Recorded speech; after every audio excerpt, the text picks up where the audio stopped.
వరద బాధితులకు మెడికల్ క్యాంపుల ద్వారా ఉచితంగా మందులు అందించే విధంగా తెనాలి రెయిన్బో ట్రస్ట్ ముందుకు వచ్చింది. రోటరీ క్లబ్ ఆఫ్ గుంటూరు ఆదర్శ సహకారంతో కొల్లూరు ఆసుపత్రికి 15,000 రూపాయల మందులను ఇక్కడి నుండి పంపించారు. Tenali Rainbow Trust, Rotary Club of Guntur Adarsh సంయుక్త ఆధ్వర్యంలో కొల్లూరు మండలంలో వరద బాధితులకు అందించేందుకు గాను మందులను గురువారం వైద్యాధికారులకు అందజేశారు. స్థానిక ప్రకాశం రోడ్లోని లతాస్ డయాబెటిక్ క్లినిక్ నుండి ఈ మందులను ప్రత్యేక వాహనంలో కొల్లూరుకు తరలించారు. ఈ సందర్భంగా రెయిన్బో ట్రస్ట్ వ్యవస్థాపకురాలు డాక్టర్ జీవన్లత మాట్లాడుతూ వరద ముప్పుకు గురైన లంక గ్రామాల్లో ప్రభుత్వం ద్వారా వైద్య శిబిరాలు ఏర్పాటు చేస్తున్నారని తెలిపారు.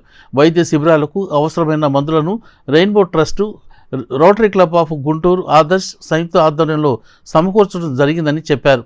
వీటిని కొల్లూరులో మెడికల్ ఆఫీసర్కు అందజేసేందుకు తెనాలి నుండి తీసుకువెళ్తున్నట్లు తెలియజేశారు.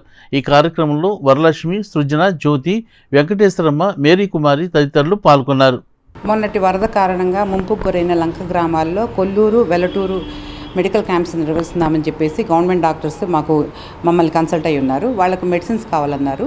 దీన్ని మేము rotary Club of Guntur Adarsh వారితో డిస్కస్ చేసినప్పుడు వారు 10,000 అమౌంట్ ఈ మెడిసిన్స్ నిమిత్తం పంపించి ఉన్నారు. అవే కాకుండా మేము మా వైపు నుంచి 5,000 వేసుకుని ఒక 15,000 మెడిసిన్స్ కొల్లూరులో జరిగే మెడికల్ క్యాంప్స్కి ఇవ్వడానికి వెళ్తున్నాము. ఇవన్నీ కూడా మేము కొల్లూరులో ఉన్న ఎంఓ గారికి హ్యాండ్ ఓవర్ చేస్తాము.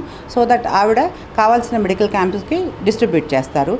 ఈ రకంగా రెయిన్బో ట్రస్ట్ నుంచి మాకు సహాయం చేసే అవకాశం ఇచ్చినందుకు ప్రజలందరికీ and medical and health department వారికి కూడా థ్యాంక్స్ చెప్తున్నాను.